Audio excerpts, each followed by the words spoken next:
Okay, thank you, everyone. We're going to begin this global community of practice on gender mainstreaming in theory and practice. It is a pleasure to have you all here today. So welcome. Thank you, and good morning, good afternoon, colleagues. This is the 2024 first global community of practice. And let me just start welcoming all of you and thank Carolina from the GSERF Secretariat side, who has been the person from our side pulling this together. And I know you have been working over weekends, which is not recommended, but you have been working very hard together with Gazbia, or a former chair and also member of the independent review panel, also a gender expert, and she is also representing her own company, PVE Works. So Gazbia, thank you for agreeing to co-host this very important first, very practical gender first section on gender mainstreaming, together also with colleagues, students from the graduate institute.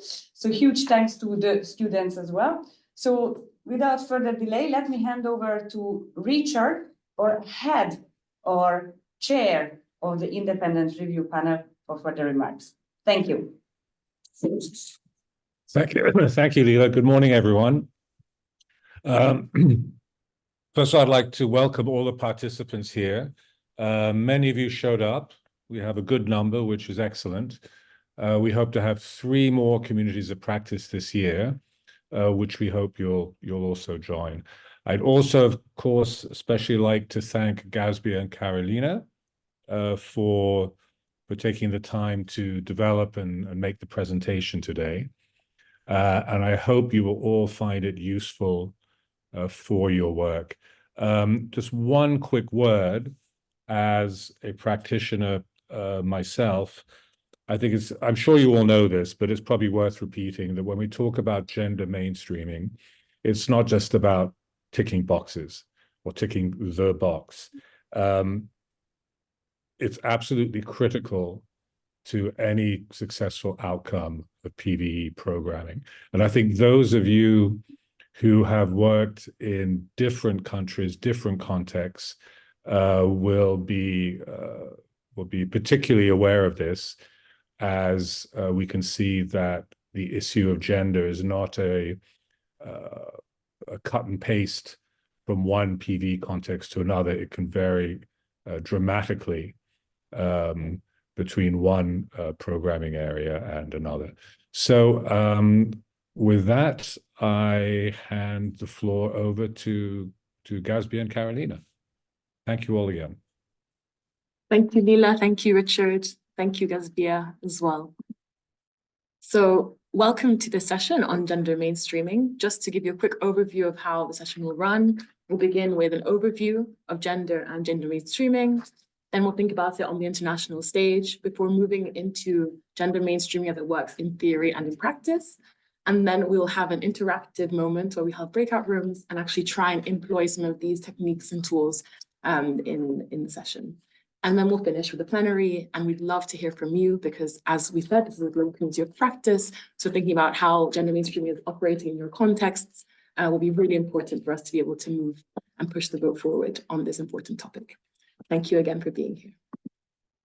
So just before we begin, it's important to lay out the scope of today's session. It is introductory. It is collaborative, as I just mentioned, but it is not exhaustive or extensive. It's important, as Richard has just mentioned, to really think about gender mainstreaming in your context and apply it in appropriate ways. To that end as well, this is not necessarily a technical or M&E oriented session either, though we'll touch on some questions and some tools that you can use in these settings. And again, it is really important to always make sure that the language and the context is appropriate to the setting you're working in. And so ensure that gender mainstreaming is always locally rooted and context specific. So this is just to show you the kind of parameters of what we'll be working with today. And we'd love to hear if you want more sessions, more workshops, and we can see if we can facilitate that perhaps. Without further ado, I hand over to my wonderful collaborator and colleague, Gazbia San, to tell us about the objectives of today's session.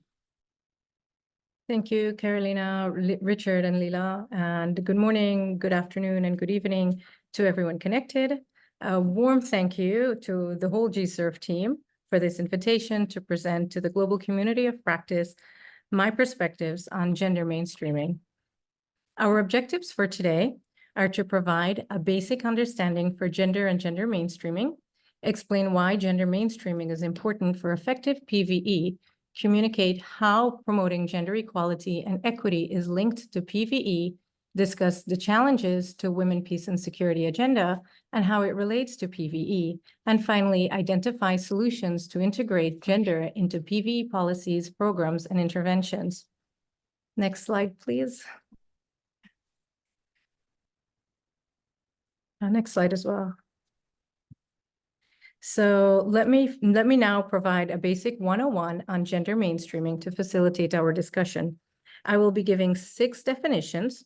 The first is gender mainstreaming. Gender mainstreaming has been embraced internationally as a strategy towards realizing gender equality. It involves integration of a gender perspective into the preparation, design, implementation, monitor, and evaluation of policies, regulatory measures, and spending programs with a view to promote equality between men and women and combating discrimination. The second definition, sex, refers to the biological differences between males and females. Gender equality. Gender equality is first and foremost a human right. It implies that women, men, boys, and girls of all classes and races participate as equals and have equal value.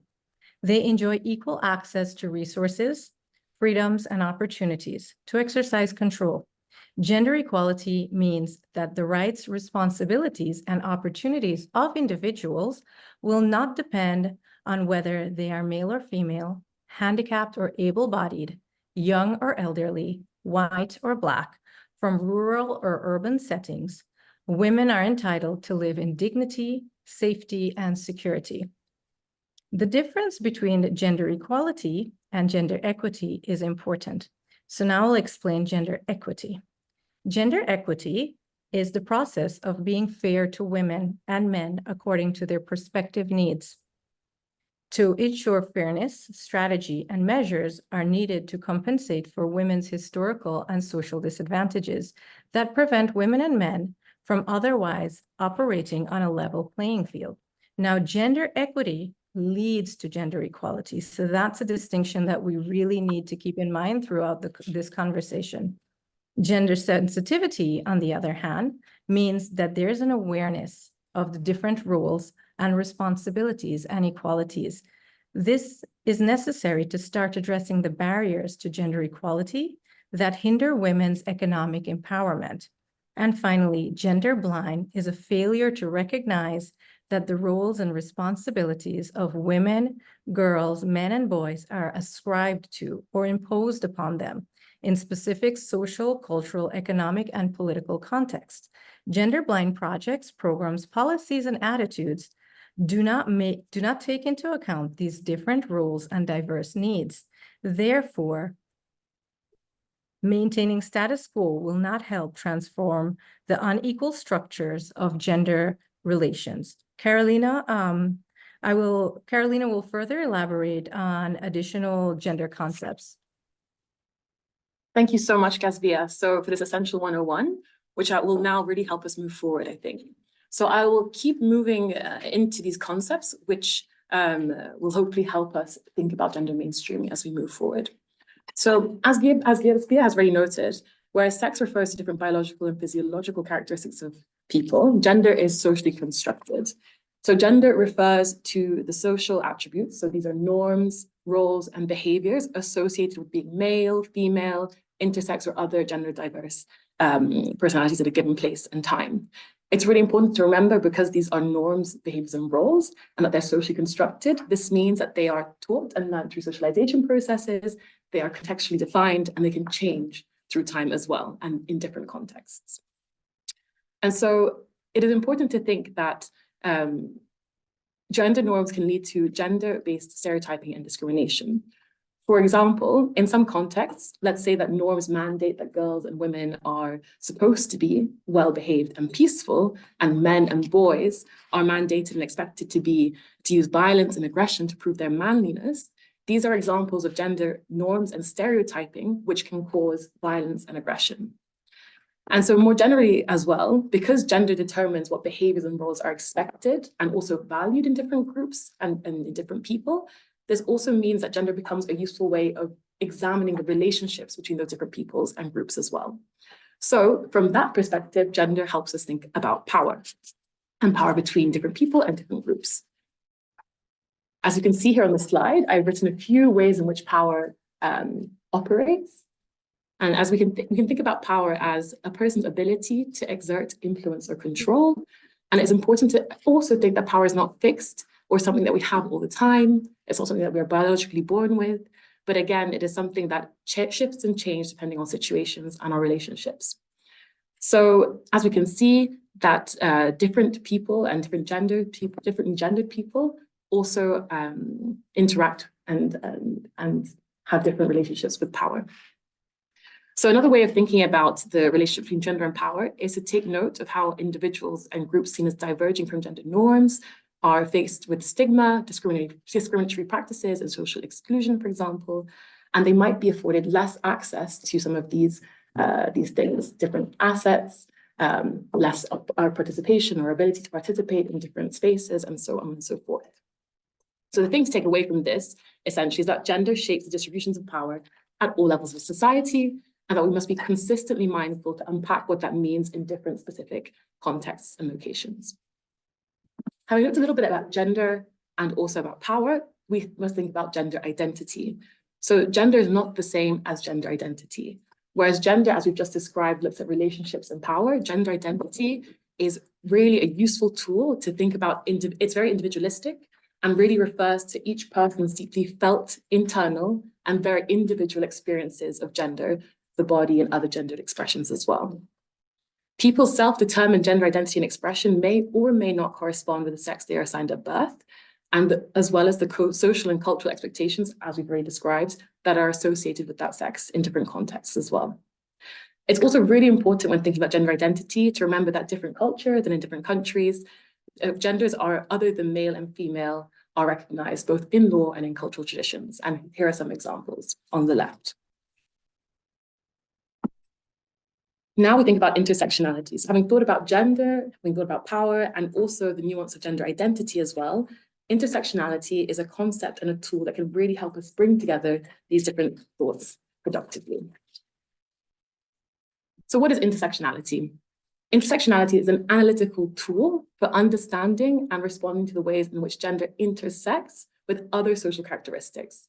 And in so doing, the way in which these characteristics intersect contribute to different experiences of both oppression and privilege as well. Many Black and post-colonial feminists in particular have long highlighted that gender is not the only form of identity that matters when we're seeking to better understand discrimination, inequality, and power imbalances. So, as we've mentioned, gender intersects with other identities such as class, race, faith, and in complex ways, and impacts discrimination and privileges. So when implementing an intersectional perspective in practice, we should really think about how the convergence between gender and various identities is recognized. And adopting an intersectional perspective ensures that gender is more effectively mainstreamed because it helps us see how the complexities of power and the relationships of privilege and discrimination between different peoples is understood, felt, and experienced. So take one example which is a bit more relevant to our context and help operationalize these concepts.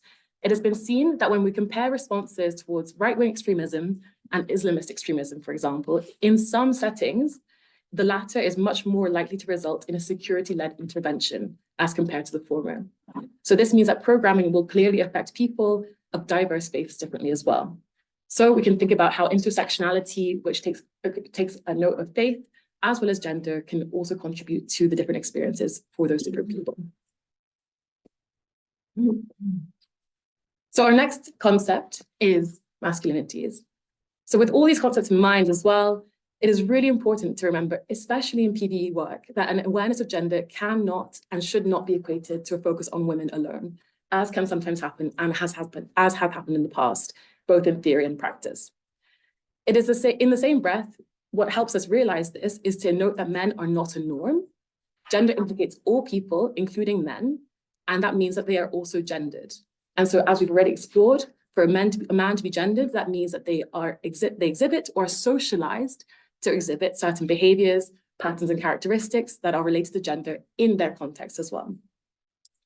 So, for example, masculinities are those behaviors, languages, and practices in specific cultural and organizational locations, which are commonly associated with men and which are often positioned in opposition to femininity. So just like all locally and contextually rooted understandings of gender, unpacking the norms around what it means to be a man, which is what masculinity again refers to, can be very helpful in shaping our understanding of how men engage with violent extremist organizations. And in turn, once we understand or make this analysis, this should help us better understand why and how certain men are engaging with violent extremist organizations and help us forge better community-led policies for prevention of violent extremism. To take one example, which you can also see on the slide, ISIS has successfully appealed to young urban men by portraying its fighters as honorable, real men and as protectors of the community. They promised recruits a monthly income, a wife, and a home. So tapping into traditional markers of passage to adulthood that many young men were struggling to achieve. This is one practical example of how masculinities are playing out in the violent extremist context. At the same time, as we conclude this section of masculinities, this final point highlighting masculinities while focusing on men should actually remind us that we should not fall into the trap of gender stereotyping in general, so as related to women and girls as well, for example. And an example of this is some prison managers continue to believe that women extremists do not pose the same challenges as men, and as such do not place them in high security units in some settings. At the same time, male detainees may be denied leniency despite a willingness to disengage or de-radicalize, with much less trauma-informed care, psychological support, and access to family networks and childcare, further lowering their chances of reintegration in some settings. So we can see how it's really important to be nuanced, context-specific when we think about gender, masculinities, and femininities in general. So now with all these concepts in mind, which might be a little bit difficult to unpack, we'll start to move more a little bit from all this theory into practice and into gender mainstreaming more specifically to deepen some of these opening points and concepts. And Gazbia, I invite you to take us into the next section on gender and gender mainstreaming on the international stage. Thank you, Carolina. Now that we have a basic understanding of key terms and concepts, it's important to understand the objectives and myths around gender mainstreaming. So the objectives of gender mainstreaming include three major aspects. The first one is making gender visible. The second is ensuring equal access to women and men with regard to political representation and participation at the local and national levels. And finally, enhancing gender roles and standards for women and men by transforming policies and institutions to provide accountability to both women and men. On the other hand, gender mainstreaming has its opponents, including myths and untruths such as it favors women over men. But as Carolina just described, when we talk about masculinities and gender inclusion, we see that there's this ebb and flow. So to elaborate a little bit more on that, gender mainstreaming, in fact, is not only about women, but it also concerns men, just to highlight that point even more. Gender mainstreaming seeks to ensure that both men and women benefit and that neither is adversely impacted by programs and policies. Women often do stand to benefit more because they are typically disadvantaged, but there are cases where mainstreaming resulted in policies that promote the inclusion of men. Another untruth includes women and men are already equal, and therefore we do not need gender mainstreaming. However, we know that this is simply not true. While women have made progress in many societies, we lag behind men in most major indicators such as health, education, employment, and political participation. There isn't a single country that has achieved equality between the sexes in all spheres.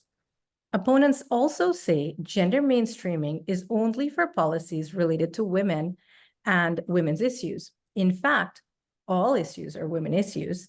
The whole point of gender mainstreaming is to bring the perspectives of and concerns of women into all policies and programs instead of sidelining and marginalized women. In the previous slide, we provided the definition of gender equality and equity. The image here demonstrates the comparison of gender equity with equality, where it has been assumed that everyone benefits equally from the same support.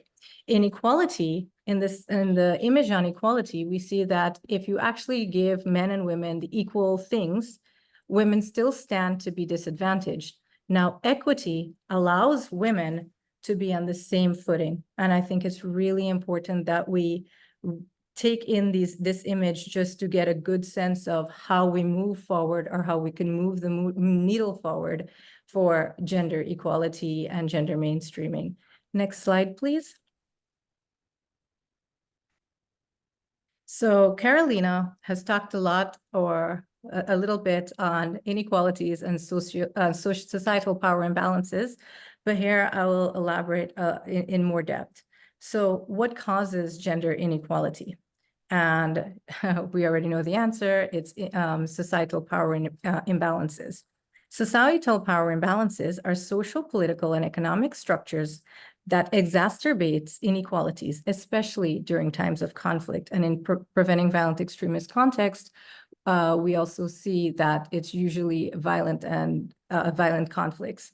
These societal power imbalances have been well recognized in conflict settings as a contributing factors to the drivers of violent extremism and terrorism. Women and girls, men, boys, and marginalized communities, including LGBTQI+, are affected differently, underscoring how individual and gendered experiences can often influence their involvement in violent extremist or terrorist activities.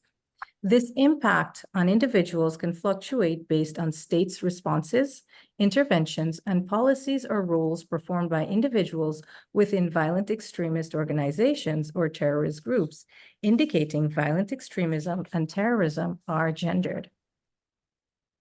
Societal power imbalances further amplify inequalities through structural and systemic discrimination, sociopolitical exclusions, unequal policies, and restrictions in accessing education, employment, and justice.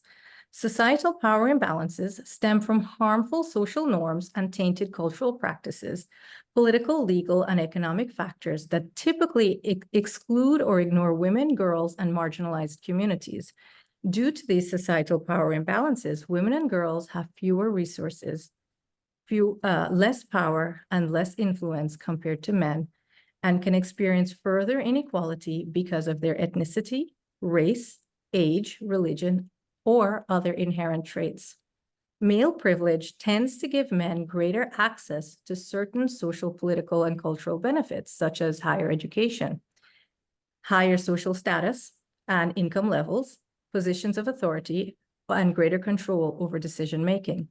This privilege reinforces and perpetuates societal power imbalances between women and men. These societal power imbalances cause gender inequalities and contributes to the drivers of conflict. Societal power imbalances also create institutional barriers, violate women's agency, human rights commitments, and dignity. It also perpetrates a vicious cycle of exclusion, poverty, and disenfranchisement that echoes across generations. Next slide, please. So, is gender mainstreaming important to effective PVE? The easy one-word answer is yes, but let me explain why. There are significant consequences to gender-blind PVE policies, programs, and interventions, including, first, impunity for extremist violence that deliberately targets women and girls. A recent example of this would be in Australia, the Bondi stabbing. This really just targeted women, and there was one man that died, but it's really a live example that we've experienced where impunity is deliberately targeting women and girls. The second example is a history of failure to address the complex roles of women in preventing and in some cases perpetrating violent extremism. Third, an inability to recognize gendered root causes and early warning signs of violent extremism. Fourth, a failure to leverage women's leadership and participation in identifying locally driven and/or community-based solutions, including youth engagement. Fifth, impunity for gender-based violence abuses, including taking place in the context of national security forces to combat violent extremism. And finally, the absence of women's voices and gender perspectives in PVE policies and decision-making. Gender mainstreaming in PVE needs to acknowledge women's participation is crucial to addressing the root causes of violent extremism. For example, if gender inequality is a risk factor in the emergence of such violent extremist groups, gender equality should also be seen as a preventative factor.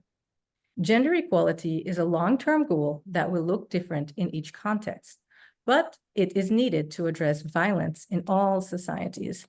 Gender equality can only happen when women are meaningfully involved in all levels of political, economic, and social life. Next slide, please.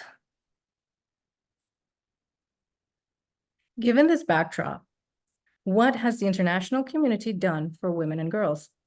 Women, Peace, and Security is an international agenda which was adopted by the United Nations Security Council agenda in 2000. So today it's roughly about 24 years old. It is commonly referred to as UN Security Council Resolution 1325. The WPS agenda commits to reduce the impact of violence on women and girls. The WPS agenda calls for states to specifically address gender equality and women's empowerment in peace and security matters, and identifies women as essential contributors to sustainable peace. The WPS agenda is informed by the 10 listed UN Security Council resolutions and is bolstered by a number of related normative frameworks which make up the broader Women, Peace, and Security agenda. There are 4 pillars to the WPS agenda. First, prevention, which focuses on prevention of conflict and all forms of structural and physical violence against women and girls, including SGBV.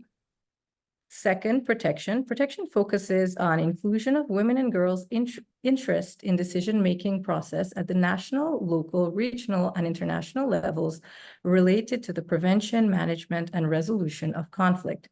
Third, participation focuses on women and girls' safety, including physical and mental health, is assured and that their human rights are upheld. And finally, relief and recovery, which focuses on women and girls' specific needs are met and women's capacity to act as agents in relief and recovery are reinforced in conflict and post-conflict settings. The WPS agenda recognizes a gender differential experience to violence, and we see a distinction between perceiving women as victims or agents in violent extremism. Therefore, we must be careful when emphasizing the role in preventing violent extremism. So it is important that by involving women at every level of PVE, we do not make them entirely responsible for preventing violence. Some PVE approaches make women responsible for the actions of men in their families and wider communities. This is unfair and it negates the accountability of men themselves. For example, some PVE programs can reinforce gender stereotypes. This can lessen women's agency by viewing women only as mothers, sisters, or wives, by relegating their role in prevention to the private family sphere. It ignores women's power in other areas of life, in their communities, their religious context, their work life, and other relationships that have complex, interacting, and overlapping roles. I have written extensively about gender stereotypes and biases in a recent publication. A link is also available on the reference page if anyone is interested. Next slide, please. Gender mainstreaming is linked to the WPS agenda. However, there's a gap between the WPS agenda and gender mainstreaming policies and actionable outcomes in PVE. For example, gender mainstreaming stereotypes and expecting gender equality and gender empowerment programs to work and be as effective as they need to be only undermines progress. By propagating gender stereotypes, In PVE policies, we're putting women at an additional disadvantage, combining multiple agendas such as the Women, Peace and Security agenda, women empowerment, gender equality, and etc., like a patchwork, undermines the progress it intends to promote and fails in delivering results, often weakening the effectiveness of each agenda. By linking gender mainstreaming with security, and most often the Women, Peace and Security agenda, there's an interplay at hand aiming to fortify state security agenda while simultaneously addressing consequences of violent extremism and terrorism. These ties are further strengthened by reinforcing that states uphold their human rights obligations, particularly to women and girls. Additionally, there's advocacy for states to use intelligence gathering to potentially identify victims and perpetrators of violent extremism and terrorism. This may, but does not usually include reports on sexual and gender-based violence, which is typically prevalent in fragile conflict and violent affected context, and it is often seen as unrelated or personal domestic matters. In practice, however, we know we've seen a correlation between sexual and gender-based violence in fragile conflict and violent context and violent extremism. Gender mainstreaming is often accompanied by the use of run-of-the-mill expressions and calls for capacity building, raising awareness, training of trainers, etc., which is jointly carried out with states' consent by international donors and development partners to integrate gender into PVE policies, programs, and activities. But in many instances, gender mainstreaming approaches have been criticized as, Richard said earlier, box-ticking exercises, as rhetoric and reality fail to match up. According to the ASEAN Gender Mainstreaming Strategic Framework for 2001 to 2005, there's a lack of political power needed to bring about transformative change for women and for not being robust enough to counter the multiple sources of backlash against women's rights. As a result, while many governments, development organizations, and donors claim a commitment to mainstreaming gender in their policies and programs, few are implementing it to the degree that is required. So there remains a large gap between rhetoric around gender mainstreaming and actual development and government practice. Next slide, please. And now on this section, we're going into theory and practice. Thank you. So getting past these challenges involves addressing the gap between women, peace, and security agenda and gender mainstreaming policies and actionable outcomes in PVE. So how do we do this? First, women and girls need to be at the center of PVE discussions for mindful and meaningful gender mainstreaming approaches and for integrating gender effortlessly and efficiently in PVE policies, strategies, programs, and interventions. Secondly, it requires a gender-sensitive approach, which should include gender-sensitive language, gender-specific data collection and analysis, particularly in the context that women are not a homogeneous group. Therefore, inclusive PVE strategies must recognize intersectionality, and women and men are equally involved in the decision-making process. The third and final point on this one is that identifying PVE entry points for gender mainstreaming requires an approach at the institutional, policy, and programmatic levels.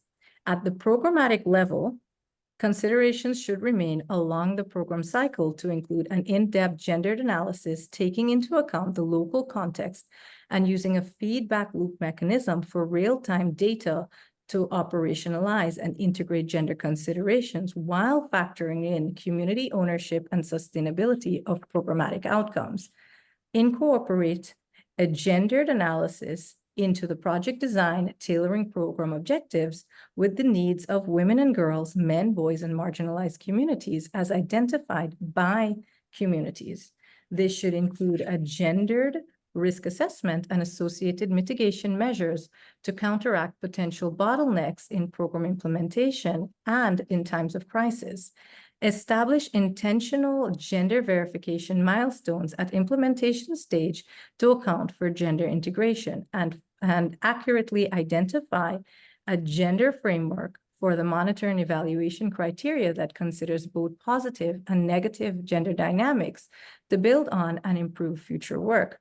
At the institutional level, leading by example would mean implementing internal policies enabling support for these programs.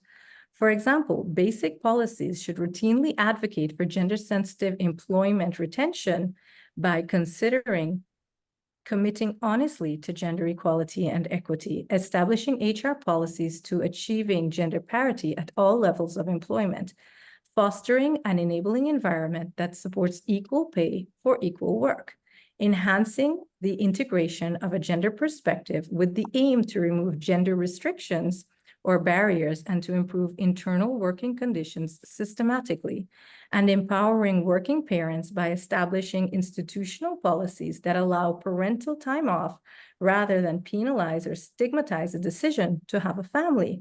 This should also be applied to elderly care.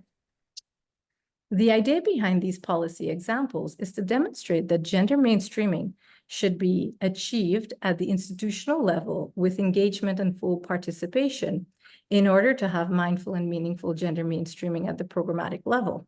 Without the required commitment from senior levels of leadership at institutional levels, the buy-in to implement at programmatic level is hindered, as it rests on the shoulders of workers fighting an uphill battle for something they themselves will not receive. While this is not a substantial list, it provides a basis to gender mainstreaming into PVE programs by providing a reference point for circumventing unfavorable gender consequences to PVE activities, policies, interventions, and programs. Thank you very much for your kind attention. I'll be passing it back to Carolina to dive deeper into the theory and practice section. Thank you. Thank you so much, Gazbia, for that wonderful illustration of gender mainstreaming in theory and practice and on the international stage.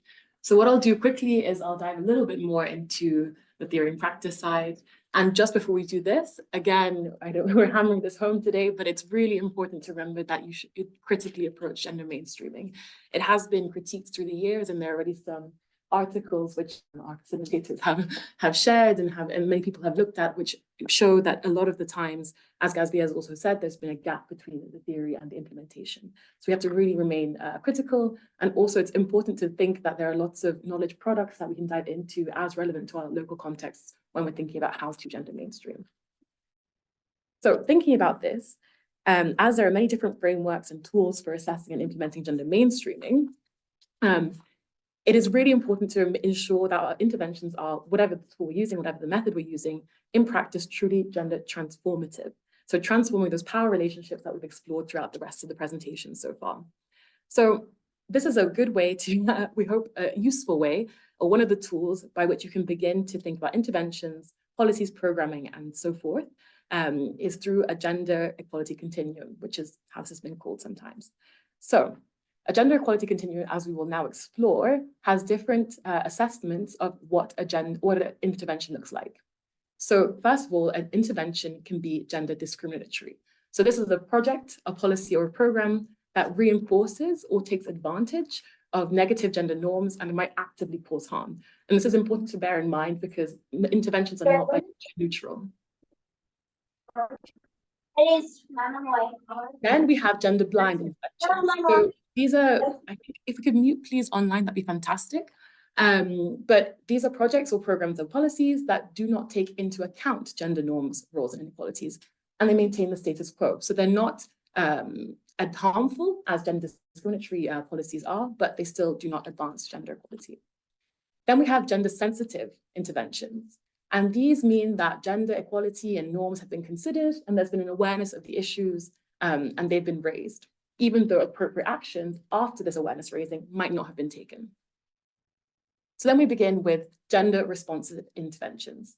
So this is where not only have you considered gender norms, roles, and inequalities, but you've actively taken measures to address what you have identified as being important.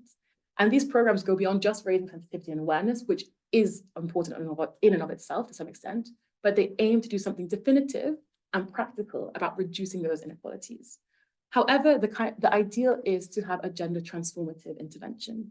And this means that not only as per the gender responsive intervention have you thought about measures but those measures have been taken to transform the root causes of inequalities. So it's not just a palliative or a band-aid solution, but really is tackling the reasons why that gender inequality is taking place in the first place. And this is a way to foster progressive changes in power relations as a whole. So this is just one tool that you can use in many different ways to really assess what type of intervention you are taking and making. Just to put it into practice very easily and very quickly, because I think we've been talking a lot about theory, is to think about this continuum when you're thinking about, let's say, data collection using a focus group. So in this case, a gender discriminatory intervention here could be a focus group which excludes females, assumes that only males can exercise decisions related to households and community. Gender blind would be maybe having focus groups that bring community members together, but at the same time, it's not really gender sensitive because it's not considering those differential power relationships. It might put men and boys at risk, it might put women at risk when they actually talk about those gender-related harms and behaviors. So a gender-sensitive intervention here could be a gender-separated focus group, which happens simultaneously and asks the same questions, but they don't really probe into more of those gender-differentiated experiences. A gender-responsive focus group could be a gender-separated focus group, but that happens at the time suited best to each of those groups. Those questions are also tailored to really surface any of those gender-differentiated experiences as well. And also childcare and transportation is offered to everyone. So the practice of how this focus group takes place is thought about as well. But a transformative focus group in this setting would not only integrate some of the gender-responsive measures, but also think about intersectionality, think about how the composition of the group is actually put together and it's participatory in its design. So you could actually design the focus group in consultation with an evaluation reference group, for example, and really think about how gender operates in this specific community. And then an analysis and validation of the focus group data and the findings are then done in a participatory manner. So you're always validating with the community and the context that you're working with. As Gazbia has also already mentioned, none of these processes can take place without a really concerted gender analysis in the first place. And gender analysis is both a tool and an actionable process to really identify those major areas of gender-based inequality and also reveal by that analysis where we can build on that knowledge and experience to really transform these power relationships. It's really important to mention as well that gender analysis is actually mandated by the Beijing Platform for Action and in the 1997 ECOSOC agreed conclusions. So this is something you can really go back to and that is in a lot of key documents related to gender mainstreaming. It's important to remember that gender analysis should be contextualized, collaborative, broad-based, based on both quantitative and qualitative measures and applied across all sectors and thematic areas and really consistently used, as Gazbia has already mentioned. This is just to visualize what we've been talking about. Once you have a really strong gender analysis, you can see how this feeds through the entirety of a program design and how the knowledge that's generated then also feeds back into ever greater and better gender analysis. So in this cycle, it's important to remember also that gender mainstreaming is not just related to programming alone, but it also you have to think about the conditions at play, and the fact that there are different methods and tools to gender mainstream appropriately. In all cases, the results are better programming, more effective processes, and better functioning institutions, which are listening better to the context and people they are talking about. So having quickly run through how gender mainstreaming happens in programming, here are some practical examples, again, to try and move again from this theory into practice. So let's say you are conducting a situation analysis and thinking about the strategic context in which you're working. You can ask, is the different impact of policies, regional and national strategies on women and men, boys and girls considered? So what are the differential relationships and impacts on different groups of people? In project management, in staffing, is there gender balanced recruitment or project and program personnel, are they balanced? And is there enough representation in review committees? Then you can also create indicators which are gender specific and relevant. So for example, in training modules, how many of these case studies and training modules are addressing gender related issues and gender stereotypes? In this example, what's also important to highlight is that, as we've discussed, gender is a tool in many cases, and the tool is to really interrogate and question power and relationships. So if you're stuck with a lot of these theories and concepts, it's really important to remember that questioning is a big part of how you can operationalize gender and put gender mainstreaming into practice. And then the answers that result from a really concerted questioning can lead us to how to effectively gender mainstream. So just to show you that there are many questions, many ways you can really start to think about these power relationships and gender in practice. If you're at the institutional level, and remember that gender mainstreaming is not just programmatic again, but really starts to look internally at the institution, here's one example of how you can then think about the different actions to actually gender mainstream. So here, the key priority, as you can see, is to ensure adequate funding for gender mainstreaming in the first place. There's a host of very specific, time-bound actions. There's a responsible focal point and means of verification and supporting actions all identified in this plan. And this is really key to making sure that gender mainstreaming is actually operationalized in a useful and productive way. What is important to mention as well, so having touched upon gender mainstreaming in programming and institutions, it's important to remember that gender mainstreaming should not be a basis for excluding or standing in for other strategies for gender equality, including those specifically targeting, for, let's say, women's priorities and needs. Again, referring to the Beijing platform, it really makes clear that mainstreaming is one strategy and calls for a dual approach, which you can see here. So where integrated approaches refer to gender mainstreaming in general, it is clear that groups in vulnerable or marginal situations may need targeted attention. So for example, in some cases, girls may need particular attention because of the significant risks of exploitation in different contexts. And so a targeted approach and a mandate to focus on those specific gaps and challenges is still incredibly important and useful and should not be sidelined. You should also always think about intersectionality when you're thinking about marginalized groups and vulnerabilities arising from those marginalized spaces. So I'm flying through because we really want to get to the discussion. But having said all of this, it's still really important to remain critical because there are palpable risks that can come from not gender mainstreaming in an appropriate or context-specific way. Particularly as related to PVE, what is important to remember is that PVE's projects do not rely on stereotypes about women, men, or any other gendered people. And for example, as we've said already, programming can sometimes be based on the notion that women are either or only mothers or victims, which is not the case.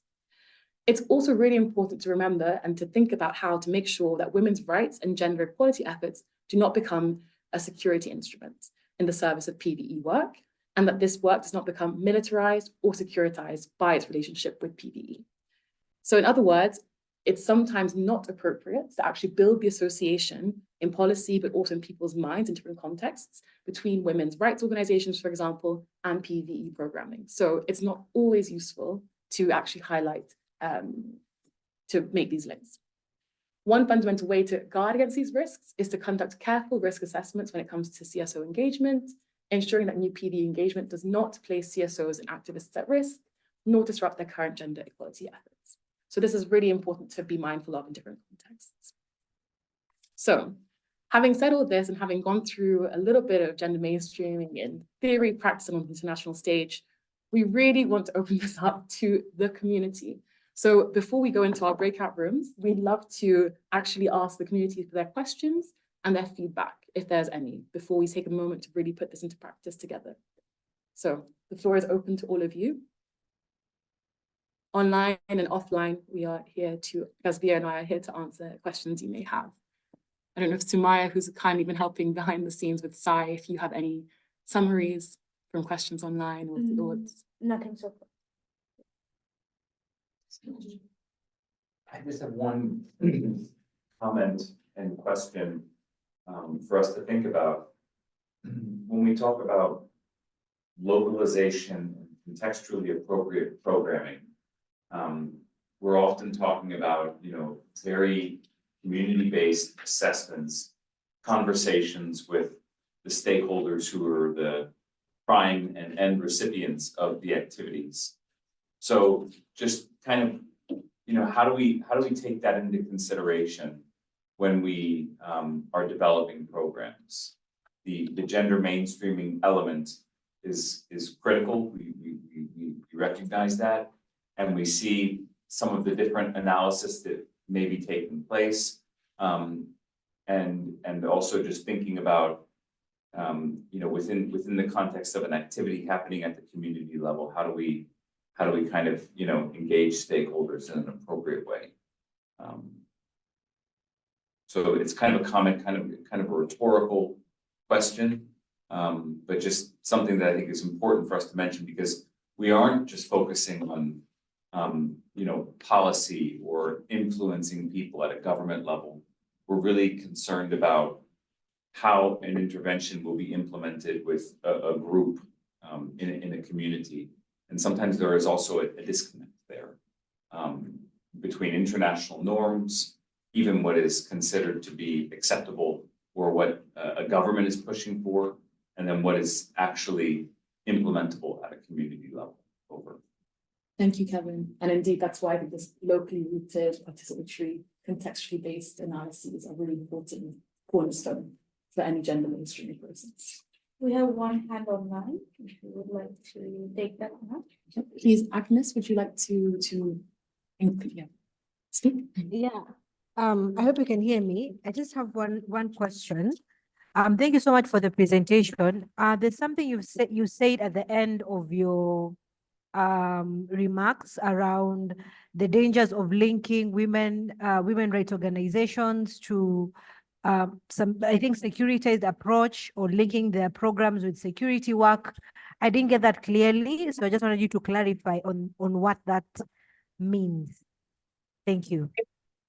Thank you so much. So in some cases, by building an association, let's say there are women's organizations on the ground already advocating for or doing work in the space of women's empowerment, let's say. In general, about the prevention of violent extremism. And in some cases, if you want to mainstream gender, you might integrate or try and include those women who are doing that work in women's organizations. It's just important to not build an association that might put those women at risk, or to link them too closely to counter-terrorist efforts in some cases.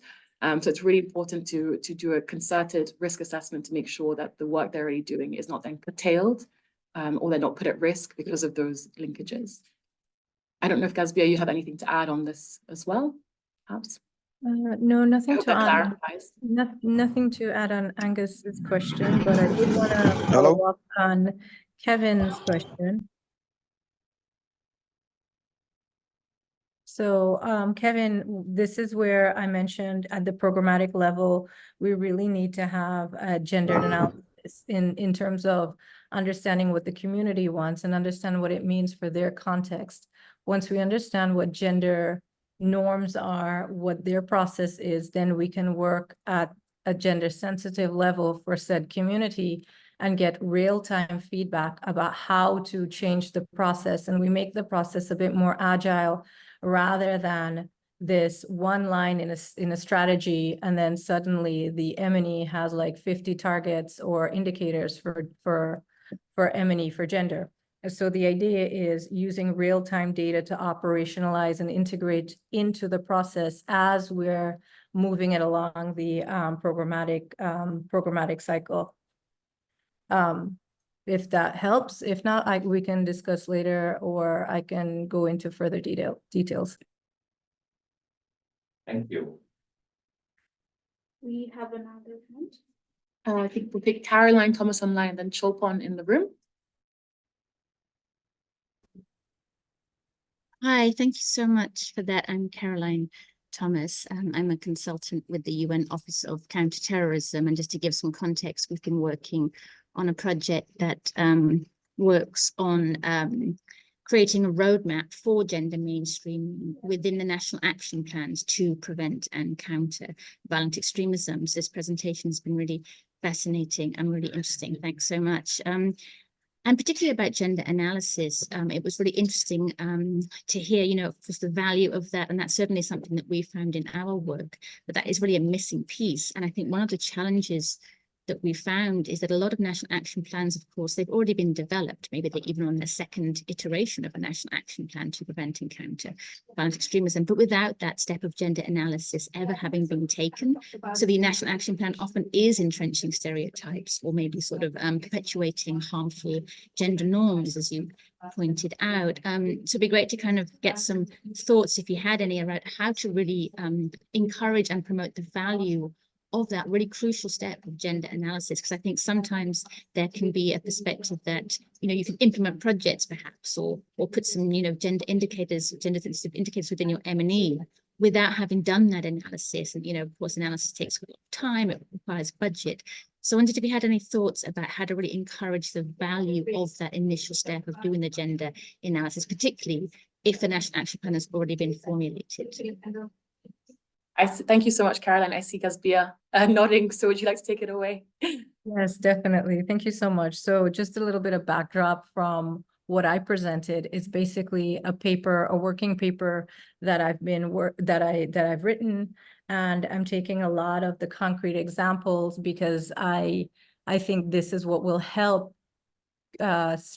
streamline that process and really align the rhetoric with the actions. So if a NAP or a document has already been created, I think it needs to be at a process where we can still have the flexibility and the agility within the institutional processes, because in the context of preventing violent extremism and in counterterrorism programs, we know crises happen all the time.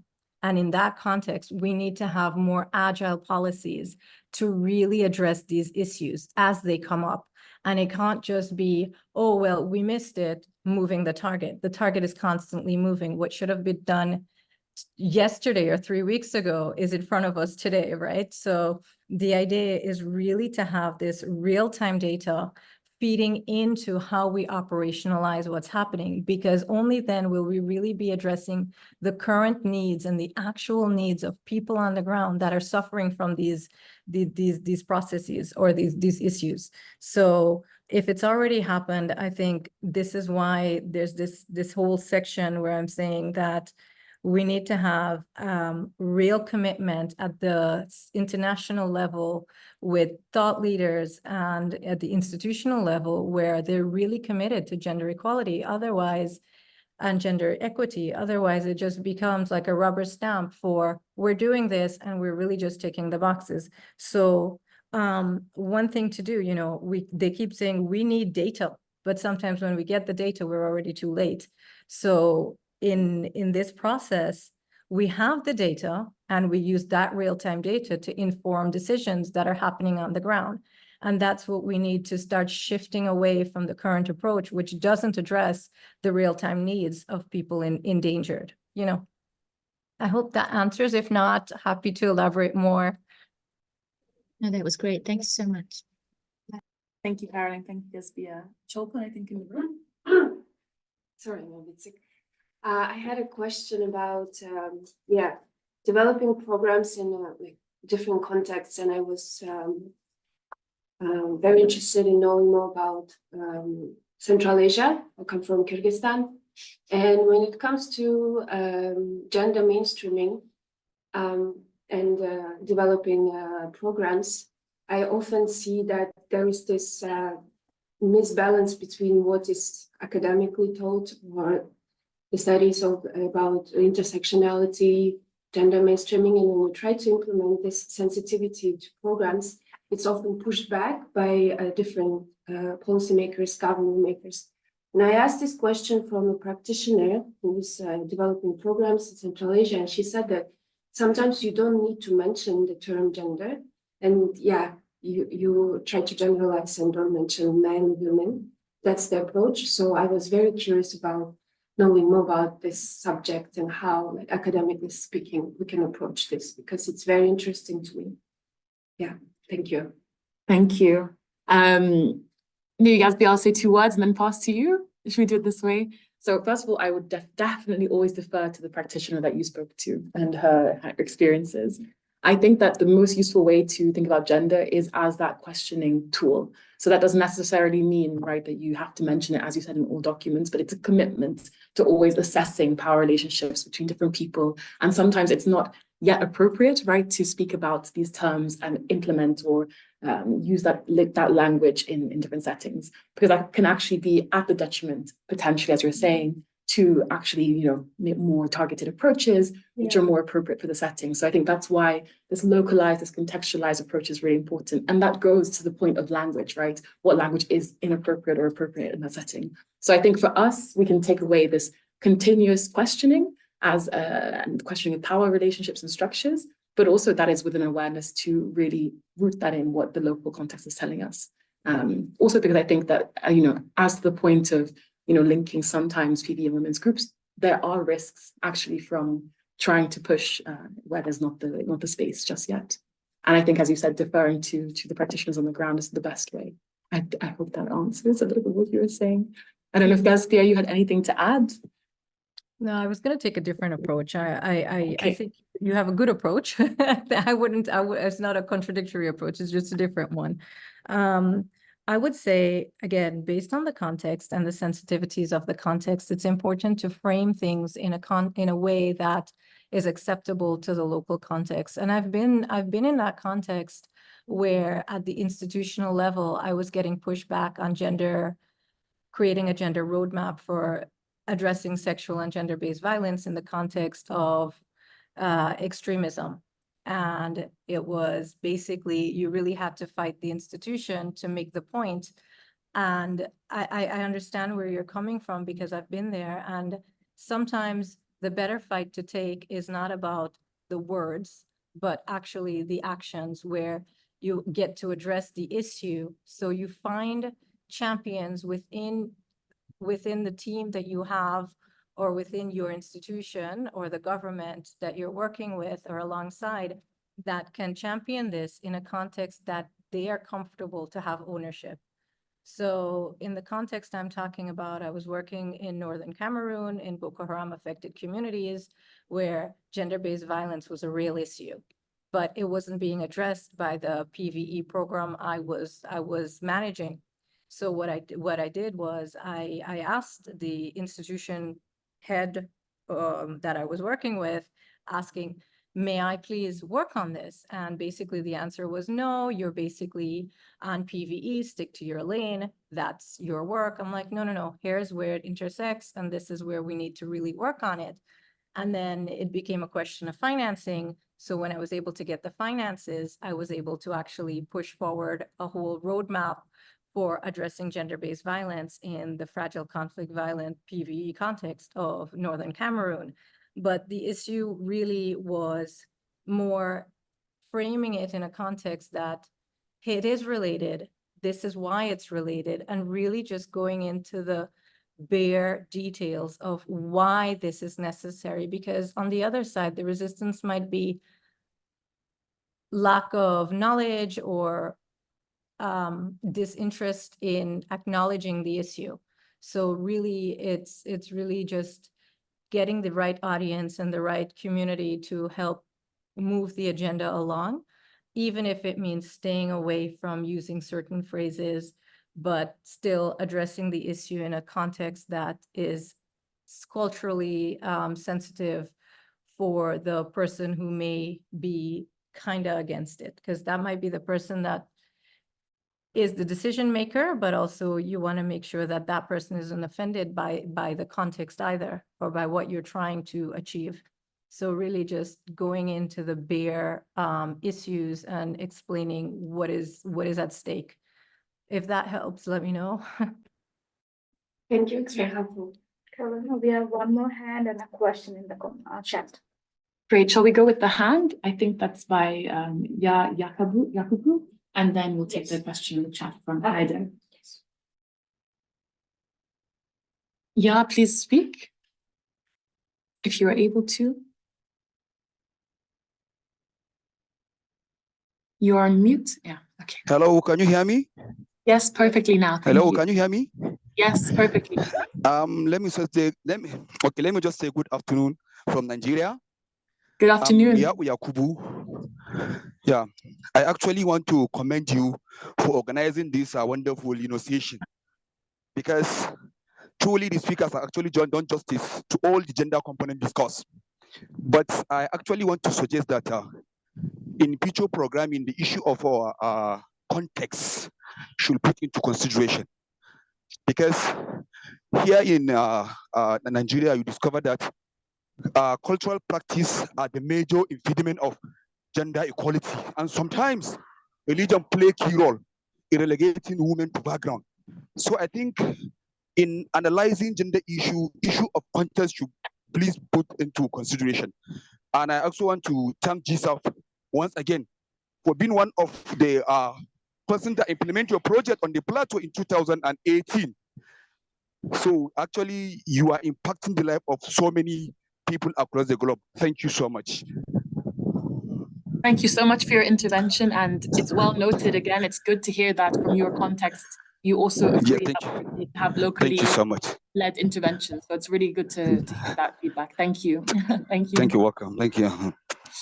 So the question from Hejduk, and then I think if there's no other comment, we'll move slowly to our breakout rooms, is maybe Sumaya, would you like to take it away since you've been monitoring the chat? Okay, the question from Hejduk is from Iraq, and is how do we ensure that gender considerations are integrated into decision-making process across all levels of the organization? Gazbi, I see you nodding again. Would you like to take this one? No, I mean, I'm nodding because it's basically something that at the institutional level, we really need the commitment from leadership at the institutional level, at the donor level, at the government level to really commit to it. And otherwise, we're just streamlining or mainstreaming a process without actually giving it any heart, right? I mean, we're just ticking the boxes. We're just rubber stamping it. It's a paragraph somewhere, unless it's and so it has to start with real leadership. It has to start at the institutional level. And if your institution is not supporting some of these policies that advocate for gender-sensitive employee retention, then you should consider, it. I mean, we can only move the needle if we all agree this is important. This was my comment earlier. This gap can only be closed if at the serious levels we're really implementing it and not just paying it lip service. Otherwise, we're defeating the whole purpose of the discussions. We're defeating the purpose and the efforts on the ground by asking local communities to accept this, while at the institutional level, we do not, So I think it's important to get that this overarching policy done at multiple levels. And it's not just a one-person approach or one institution approach. It's institutionalizing this approach across different institutions. So it's really getting commitment from at the institutional level at multiple institutions. Thank you, Gazbia. And I think just to add perhaps is that there's a wealth of resources. So there are different methodologies and tools and toolkits and indicators that already exist. So it depends on what organization you're looking at, but there are really tailored tools that you can really start to implement and see if they are relevant to your organization, which we are unaware of at the time being either. But so I think really looking at what has happened in practice and really drawing from those knowledge products and contextualizing them is a key way to begin this process and continuing this questioning as well. I think without any further questions, we will move, and thank you so much to everyone for their questions and feedback. It's really wonderful to have a discussion started. We will now continue that discussion with the incredible facilitators that we have with us today. So just to briefly introduce your breakout room facilitators, they are from the Graduate Institute of Geneva, the Feminist Collective. We have Justine. Justine is an international development student specializing in gender, race, and diversity at the Graduate Institute. Her interests include gender and feminist issues, as well as migration studies and audiovisual practices, and she is a board member of the Feminist Collective. We have Alessia, who is a PhD student in international law at this Graduate Institute. Her research focuses on international norms on violence against women and how these impact gender relations. She is also a board member of the Feminist Collective. We have Emma, who is a master's student in international and development studies at the Graduate Institute, specializing in peace, conflict and security, and also a board member of the Feminist Collective. We have Juliette, who is an international development student specializing in conflict, peace, and security at the Graduate Institute, and she is really interested in focusing on gendered analyses of conflict and gendered conflict-related violence. She has taken part in many feminist initiatives in Canada and France, and is now on the board of the Feminist Collective. And last but not least, we have Danae, who is a Swiss-Greek student, part of the Gender, Race, and Diversity track at the Geneva Graduate Institute as well. She is interested in sexual and reproductive rights and has done different projects and campaigns with Sexual Health Switzerland. She is very passionate about irregular migration and is working on an applied research project on the normalization of border violence. And she is also part of the board of the Feminist Collective. So now what will happen is we'll split into breakout rooms and we have a case study, which the wonderful facilitators will take you through to really try and think through. And we have Gazbia, pardon me, Gazbia, who will also be facilitating one of these rooms, who will also be thinking, so we'll think together about how to operationalize and do a gender analysis of this case study and see where we can pick up and really put into practice some of these large themes that we've spoken about today. So without further ado, online, you will see yourselves, thanks to Sai, put into a breakout room. Please enjoy your discussions and we'll see you back here for the plenary in a few minutes time. In person, we will now split up. So thank you everyone and see you in a few minutes, 20 minutes, 30 minutes. Don't disappear, we cannot wait to hear your thoughts.